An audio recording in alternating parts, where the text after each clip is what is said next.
All right, now going to Jim Bacon, Board of Advisors at the Jefferson Council, founder of Bacon's Rebellion. And today we'll have some updates, things going on at the University of Virginia that you need to know about. Jim, welcome back to the Schilling Show. Always good to have you with us. Great to be with you, Rob. All right, the overarching here, and you've done a lot of writing on this, is holding students accountable.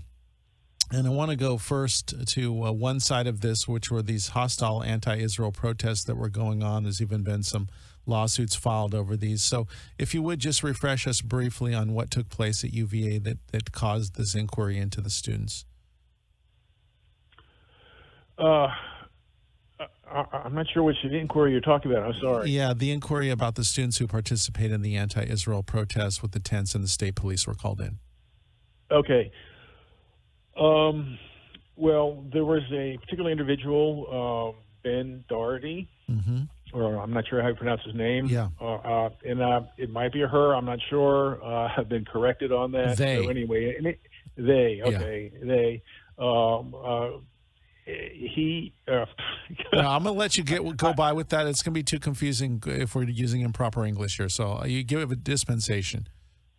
Yeah, well, thank you, Rob. Yeah, it's I'm an old guy, and it's hard for me to kind of get with the flow. Yeah. But Mr. Doherty was one of the people who participated in the encampments back in May, and was one of the people who were arrested. And at one point, I guess he considered filing charges of trespassing against him. Those ultimately were dropped as they were with everybody else. And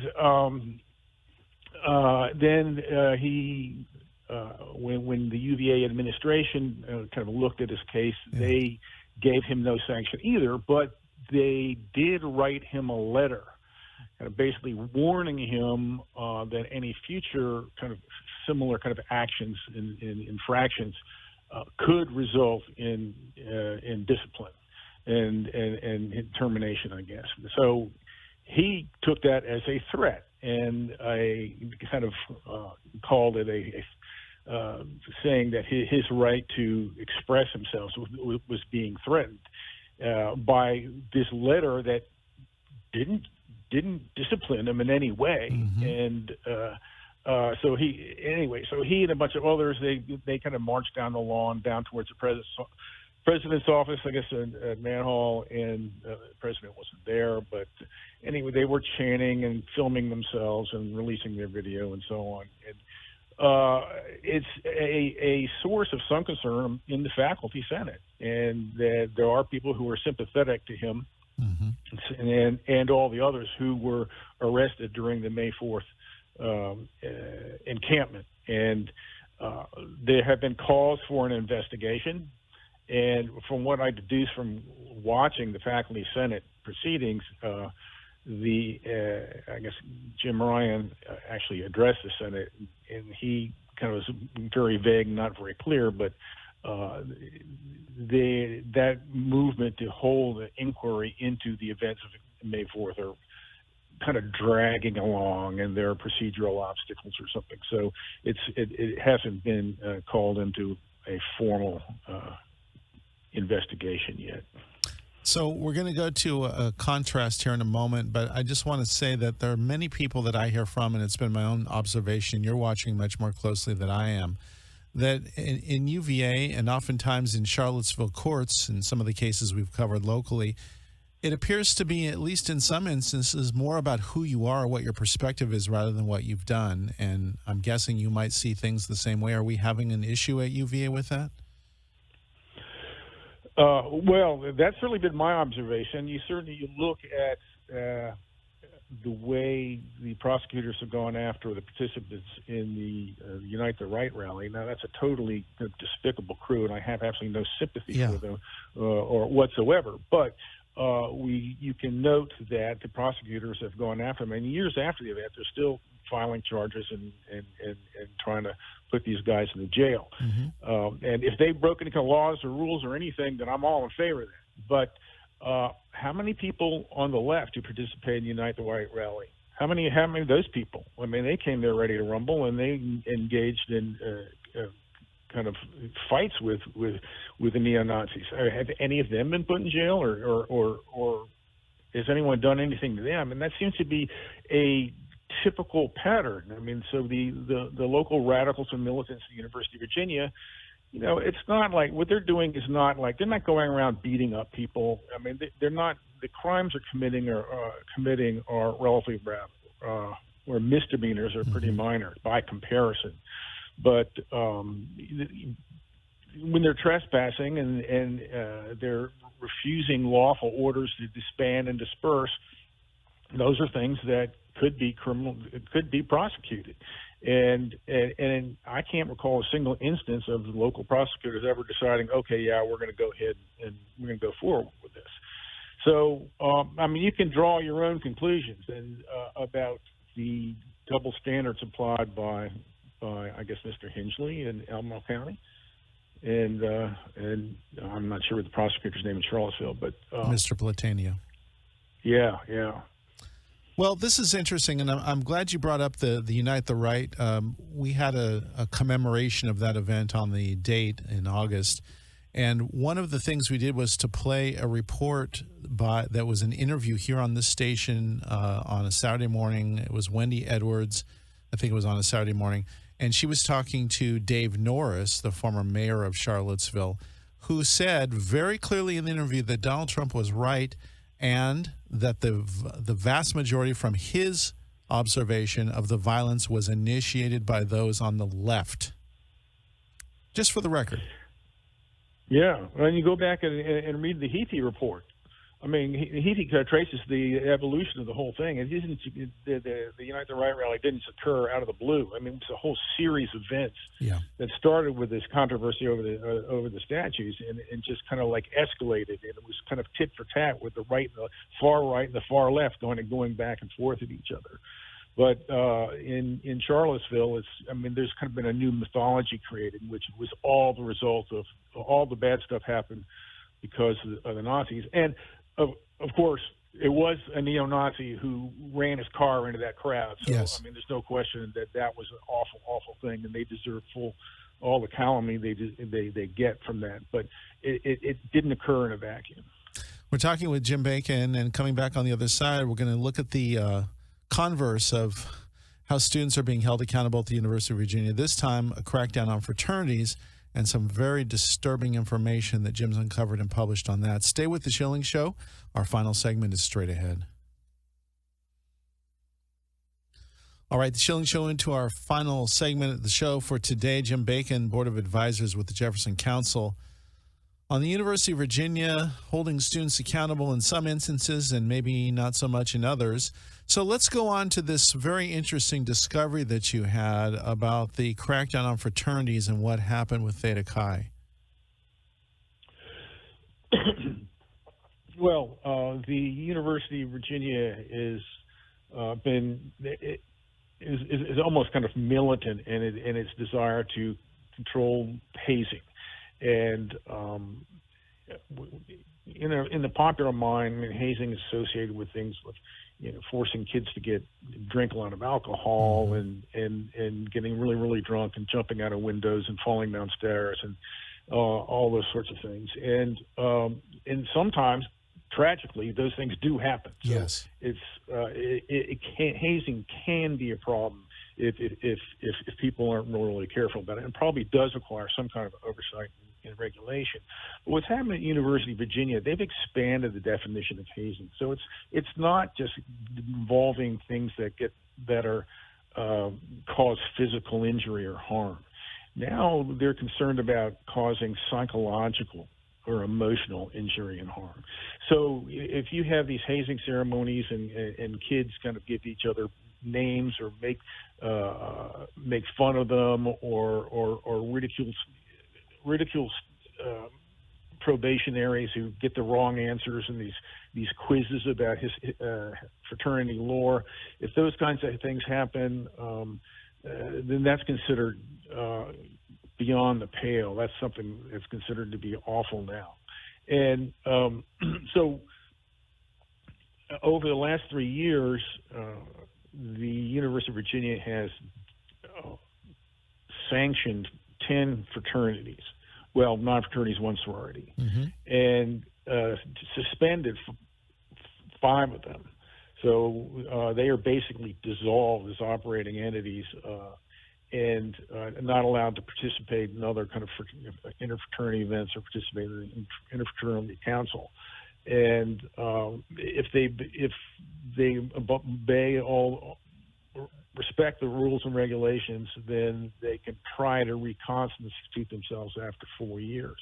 But after 4 years, all the members of the fraternity have graduated and gone. So there's not any continuity, and it's not very hard. So it's not very easy to kind of pull yourself back together.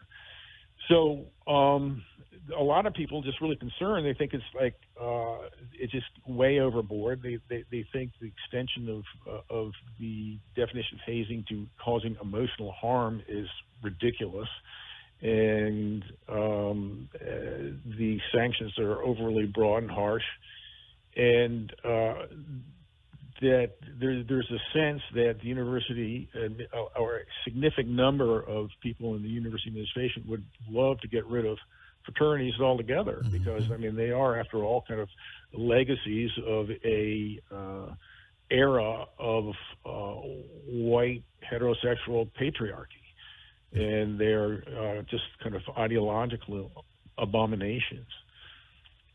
So let's go to Theta Chi and what happened with them very specifically, because there was a tape that was released that you published that's very disturbing.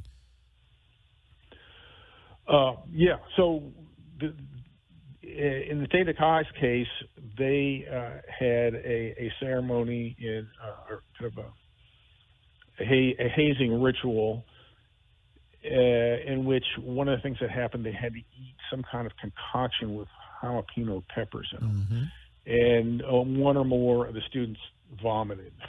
Okay. So that was the extent of the physical injury, but this was reported anonymously to the university administration. And the university administration has a group that what it does is investigates these kinds of allegations. And so an individual, particular individual, is since no longer with the university after the tape was released, but he kind of interrogated these kids, and one of the kids recorded the interrogation, and it was just extraordinary. It was like he was using hard-nosed police tactics and threatening this kid with, well, you could lose your ROTC scholarship, and you could be dragged in before the Honor Council, and you could be put up before the Judiciary Committee, and your parents could run up these huge legal bills. And I mean, it was just really amazing the kind of pressure they were putting on this kid, just simply because he didn't want to. He claimed that he didn't have any great memory or of the events that happened, and he didn't have anything to contribute towards the investigation. So they were trying to coerce this student into a certain narrative. At least that's what it sounded like to me. Right. And from what I hear from others is that it was not atypical at all. This is not a one-off. This is not the only time this has ever happened. So anyway, so this guy, he ended up getting canned. We don't know exactly why. The university offered no explanation. They just said, "Oh, well, he's gone now." Yeah. But the fraternity community is very upset about this. I mean, they are concerned that this is not. There is something deeper at play here, and there's a real animosity of the administration, or certain elements of the administration, towards fraternity life. You talk about the psychological effects of hazing and harm that could be done there, and I'm thinking of Matan Goldstein and others who have suffered what I would consider far worse and very serious bodily threats and other sorts of threats directed against them for the past couple years of this rising anti-Semitism at UVA. I'm surprised they haven't taken a stronger stance against that if they're concerned about psychological harm. Yeah. Rob, you're not really surprised, are you? Because there's a huge double standard at work. Yeah, you're absolutely right. I mean, just contrast the supposed harms that occurred to these fraternity kids, and with what the Jewish kids have been going through at UVA, and particularly Matan. Yeah, and the response of the administration. The administration said, "Well, we got all these, we got a number of complaints from Jewish students, but blah blah wolf wolf, and we never really found anything. There's nothing really there." But I can guarantee you, no one went out and kind of tried to hunt down the perpetrators of these threats and insults and things like that, and applied the kind of hardball tactics to get them to kind of fess up like they did with the fraternity kids.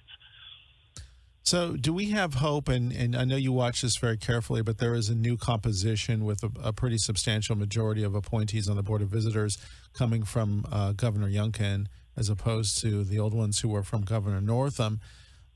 Does there appear to be movement on some of these issues towards actually restoring justice and getting UVA back on track? Well, I know that a number of members of the Board of Visitors are very concerned with these issues. Mm-hmm.